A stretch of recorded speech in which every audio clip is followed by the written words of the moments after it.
इस वीडियो के अंदर गाइस हम लोग बात करने वाले हैं एसबीआई के कॉन्ट्रा फंड का। जी हाँ, डायरेक्ट और रेगुलर प्लान दोनों का कंपैरिजन भी करूंगा, प्लस मेरी भी पर्सनल एसआईपी इसके अंदर चल रही है, तो मेरी क्या एसआईपी की परफॉर्मेंस रही है अभी तक, कितना रिटर्न मेरे को मिल चुका है, क्या इसके अंदर रिस्क रेशियोज वगैरह है, कंपैरिजन भी करेंगे दो और दूसरे जो है कॉन्ट्रा फंड है उनके साथ में, प्लस फोन पे की जो ऐप होती है उसके ऊपर भी ये फंड टॉप के ऊपर रैंक करता है। तो इसके ऊपर गाइस पूरी जानकारी देने वाला हूं इस वीडियो के अंदर, तो पूरा वीडियो यहां पे जरूर देखिएगा। तो देखिए गाइस, सबसे पहले मैं अपनी एसआईपी की परफॉर्मेंस दिखाना चाहूंगा। तो मैं यहां पे पर्सनली पेटीएम मनी के ऊपर करता हूं, फोन पे के ऊपर क्यों नहीं करता या मैं उसका जो रीजन है वो आपको वीडियो के लास्ट के एंड में बताऊंगा, तो प्लीज पूरा वीडियो यहाँ पे जरूर देखिएगा।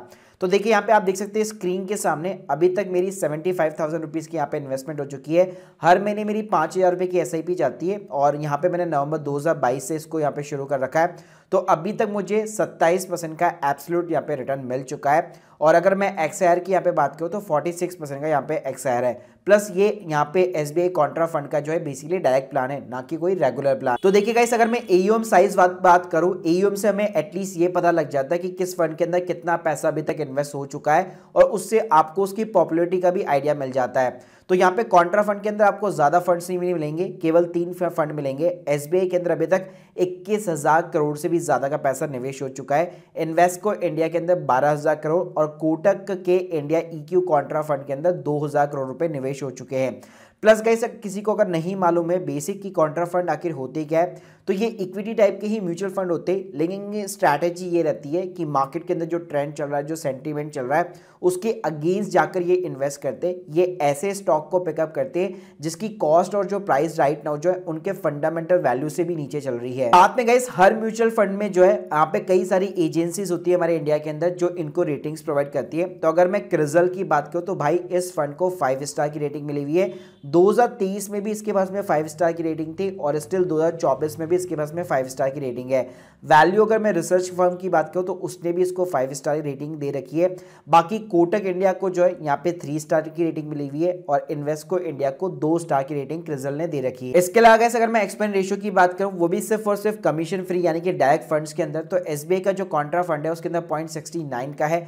इन्वेस्को इंडिया का जो कॉन्ट्रा फंड है उसमें 0.54% का है और कोटक इंडिया का जो फंड है उसमें 0.70% का है। तो वैसे अगर आप तीनों में कंपैरिजन करेंगे तो यहाँ पे as compare to Invesco India यहाँ पे थोड़ा सा हल्का सा यहाँ पे ज़्यादा है, लेकिन ऑब्वियसली बात है रिटर्न्स भी आपको ये इन्वेस्को इंडिया से अच्छे देने वाला है। तो देखिए, अगर मैं यहाँ पे रिटर्न्स का पूरा कंपैरिजन करूँ 1 वीक का, 1 मंथ का, 3 मंथ्स का, 6 मंथ का, 1 साल, 2 साल, 3 साल, 5 साल और 10 साल का, तो अगर सिर्फ मैं एक डायरेक्ट प्लान्स को भी यहाँ पे उठाता हूँ और उनके बीच में कंपैरिजन करता हूँ, तो स्क्रीन के सामने आप देख सकते हो यहाँ पे एसबीआई कॉन्ट्रा फंड ने जो है 1 साल के अंदर 45% का रिटर्न निकाल के दिया है। कोटक ने भी उतना ही रिटर्न निकाल के दिया है, ऑलमोस्ट 43% का। इन्वेस्को इंडिया ने कम रिटर्न निकाल के दिया है, 35% का। लेकिन अगर आप एक लॉन्ग टर्म व्यू देखते हो, जैसे कि 5 साल का अगर आप CAGR देखते हो हर साल का, तो एसबीआई कॉन्ट्रा ने 26% का रिटर्न निकाल के दिया है। कोटक इंडिया ने 21% का, वहीं पे यहाँ पे इन्वेस्को इंडिया ने 20% का।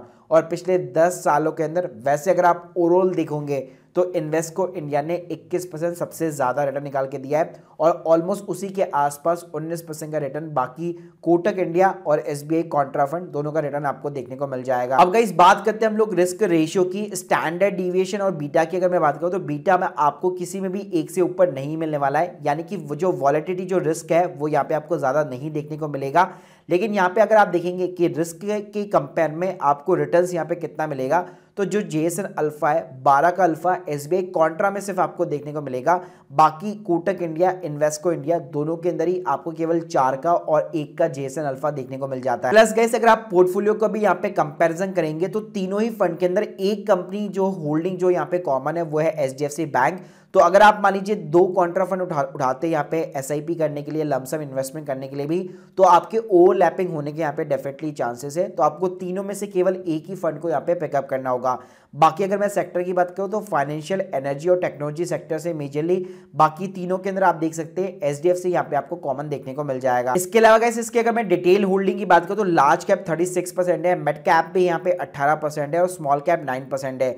बाकी यहाँ पे थोड़ा बहुत पैसा जो यहाँ पे फॉरेन इक्विटी होल्डिंग्स के अंदर भी यहाँ पे लगा हुआ है और कुछ डेट और अदर्स के अंदर भी यहाँ पे इन्वेस्टेड हो रखा है।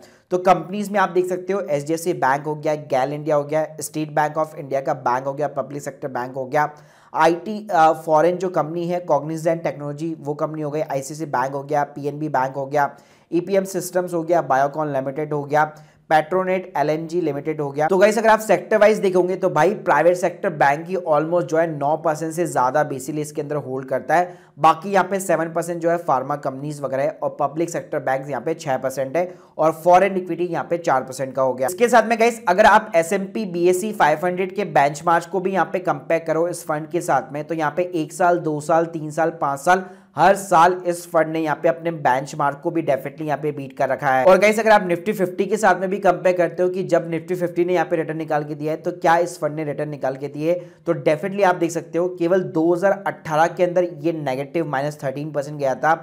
बाकी अगर आप देख सकते हो 2016 से लेकर 2024 तक हमेशा इसने पॉजिटिव के अंदर रिटर्न्स निकाल के दिए और यहाँ पे मैक्सिमम टाइम जो है निफ्टी 50 को भी यहाँ पे बीट किया है। तो देखिए गाइस अगर मैं ओवरऑल यहाँ पे कंपैरिजन करूँ तो डेफिनेटली अपनी कैटेगरी के अंदर यार ये फर्स्ट नंबर के ऊपर रैंक करता है। प्लस इसके अंदर आप SIP भी करते हैं तो अभी तक पिछले 5 साल में 10 साल के अंदर आपको जो है 200% का एब्सोल्यूट यहाँ पे रिटर्न्स वगैरह सिंपली तरीके से देखने को मिल जाता है। अब गाइस मैं आपको अपना रीजन बताना चाहूंगा कि फोन पे के ऊपर मैं SIP क्यों नहीं कर रहा, क्योंकि यहाँ पे जो फंड लिस्टेड है वो बेसिकली यहाँ पे रेगुलर प्लान है जिसके अंदर आप एक्सपेंस रेशियो देख सकते हो 1.64% का एक्सपेंस रेशियो है।